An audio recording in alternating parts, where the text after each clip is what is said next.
Magandang araw! Marami nga po pala akong natanggap ng mga mensahe na kinakamusta ang aking pamilya, lalo na ang inay. Sa wakas nga po ay nagkaroon na kami ng komunikasyon. Ay sila naman daw po inasa mabuting kalagayan. Maraming salamat po sa pagpapaabot ng inyong malasakit. Ay kanina habang ako'y nanananghalian, ay sinubukan kong tawagan. Ayun, sa wakas ay nagring. Ay ang nakasagot ay ang kapatid kong lalaki. Ko ay nakatutok agad sa camera ang inay. Ay may tanga na platot na nananghalian. Sabi ko'y, aba, ay himala, nasa tamang oras yata ang inyong kain. Gawa ng ang inay, kung kailan lang makaramdam ng gutom, ay isa kala magkukusay. O ay anong ulam? Ko ay yabang na yabang sa kanyang ginataang tilapia. Sip-sip ang ulo, baon ng kuko.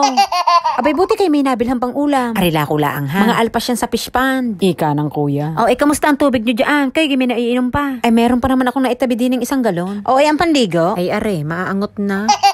Kuya, akala mo naman ang inay apektado ng walang panligo. May tubig naman o sa wala, ay agwanta naman sa papunas-punas.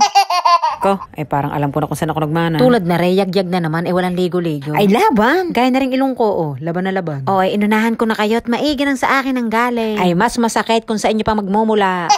Pagka ako'y nadaan din, ako bagay gandang-ganda. Pero sa personal, aray mas maganda. Yun ay kung nature lover ka at sanay sa probinsya. Dahil kung hindi, ay kulang ang salitang boring. Para bagang ang tingin ko din ay yung mga picture sa mga kalendaryo noon. Hoy, ako may magandang balita. Pero ako lang ang magbibenepisyo sa good news na ito. Gawa ng din sa aking dinadaan ng aray. Ay may construction na nagaganap. Ay aray naman, inaulinigan ko lamang sa kwentuhan ng aking mga katrabaho. Ay nabanggit ngayon itong salitang supermarket. At saka construction. Sabi ko, ay alam ko na ang topic ng mga aray. Yung nadadaanan ko sa pagbabike na ginagawa, yun yung tinutukoy nila. Are, ang ginagayon ko na magiging supermarket. Tinagpitagpi ko lang yung mga paunti-unting salitang naintindihan ko. Ako na may hindi kumpiyansa kung tama yung naintindihan ko. Ay, yun na ang gusto kong paniwalaan at yun ang gusto kong mangyari.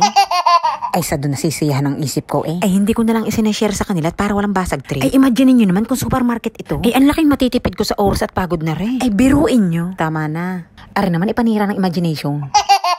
Wala na, basag na. Ay balik na nga lang tayo sa pakay kung bakit ako lumabas. Ay ako'y pupunta na naman ng Ukayan. Ay kanina kasi ako nagbungkal ng ref. Ay ako may mansanas pa doon at marami pa akong carrot. Ay sabi ko, baka are magkansisira, ay aagapan ko na. Are, bibili ako ng juicer. Ay ang kaso, ay inanga, ay pagkakasamahan. Ay nasa 3,000 mahigay. Ay budget ko naman yata ang masisira. Are, isang are, nasa 900 lamang, ay half price pa. Ay hindi ko lang alam kung para saan are. Ay habang ako nagtitingin-tingin naman din ay nagpanagpo naman kami ni classmate din Isa pa rin sa classmate ko sa punsyonan. Ay pag ako'y nag-a-attend ng birthday yan, ay doon lamang kami nagpapanagpo na rin. O ay naiba naman ngayon, di naman sa Ukayan. Ay ibinibida niya sa akin na marami daw siya napupulot na gayaan. Ay kung saan nga nakarating ang aming usapan. Ultimong presyo ng bigas ay naitapik na namin. O ay ang ending, ayun, nagpabili sa akin. Gawa ng mas mura daw sa trabaho ko kaysa sa supermarket. Pati mga katrabaho nila ay ini-order na rin. Wari ko ituwa ng amo ko. Sabi niya, ang layo pa ng uuwian mo, dilim na. Sanay Garne, isakay na lang natin yung bike mo sa sasakyan ko. Hala, nakakahiya. Tantanan mo na yung tester sa nakapal. Ang bilis kausap, ano? Ay malayo pa lamang, ay itinuro na niya. Kung tama yung sasakyan na tinutumbok ko, ay inang, ay parang hindi ka kasya. Ari nga, ay hindi kasya. Kupo, ay sabi ko pa naman, ay sa bahay na ako kakain, gawa ng maaga makakauwi. O, ay di wala. Back to normal. Pero salamat pa rin, classmate. Ay di binalikan ko na yung pinagkakaparkingan ng bisikleta ko, ano? Nang maumpisahan na ang paglakbay pa uwi. Ay inang, ay pundido ang flashlight ko. Gawa siguro rin ang pagkakabagsak niya kahapon. Ay hindi maaaring umuwi ng walang flashlight. Ay talagang delay. Ay antay at ako babalik sa Ukayan at ako maghahanap ng flashlight. Flashlight ha, flashlight. Ay kung ano-ano ang binubuting-ting. Yan, natumbok mo.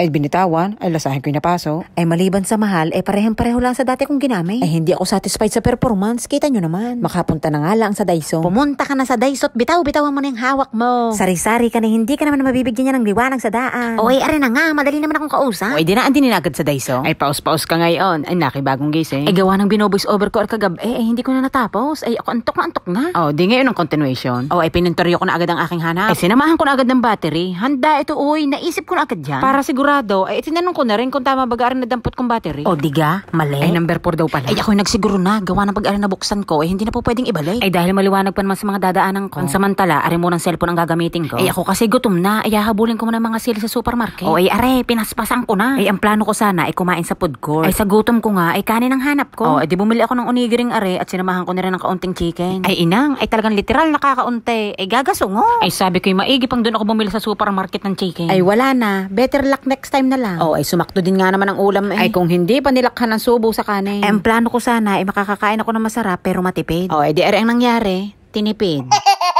Oh, ay dito na tayo sa exciting part. Oh, ay dahil ako busog na, ay kukuting-tingin ko na ngayon itong flashlight ko. Maikabit na itong battery ng maliwanag ang pag-uwi. Ay sinadya ko talagang bilhin ay yung pang ulo. Para pwede kong ikabit sa ulo ko, ay pwede ko rin gamitin sa bike ko. Ay wag nang kumontra, ay talagang pinag-isipan ko yan na maigi. Ay alam nyo gayon dati kong flashlight, ay lastik ko lamang ang panalay ko doon. Ay gawa ng maluag, pag ako'y nalulubak ay nananalsay. Ay kaya naman kainaman ay kinadala ko sa buwak kining iyo. Oh, ay are, may rubber rice na tali. Ewan ko lang ako ikay manalsik pa. Parang magmimina ng ginto. Oh, ay are naman ngayon ang naging siste. Lahat ng posibleng magiging problema ay inisip ko na. Ay are, hindi man lamang sumagi sa isip ko. Ay tinamaan ng magaling, are pala di tornilyo. Oh, ay papaanin ito ngayon. Ay naisip ko nga hiklatin na lamang. Ay baka lalo namang hindi ko mapakinabangan. Ay kung ano-ano nang ginamit ko, posibleng pampihit sa tornilyo. Ayun, bigo.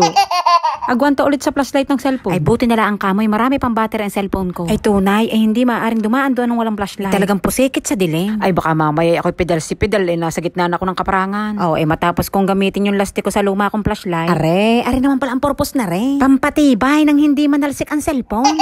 Ay buti na lamang ay nabili ko ito. Ay may purpose naman pala talaga ang lahat. Purpose ng kaulagaan mo. O diga, bawat achievement sa buhay ay kailangan i-celebrate. Ay dapat ka lang talagang matuwa. Ay gawa na kung hindi may nagawa ng paraan. Ay ewan ko na lamang kung paano ka makakauwi. Oh, ay kayo may naaaninag pa. Ay gar na yan pagka umaga. Walang kabahayan, puro kaparangan. Ay ultimo mga poste, wala man lang pailaw. Oh, ay ako hindi nagrereklamo ha. Ginusto ko are. Oh, ay baka naman sabihin nyo, ano, uulit pa. Abay oo naman. Ay maraming pamihit sa bahay. Oh, ay are na, kukut-kutin ko na kagad. Nang makalayas ulit.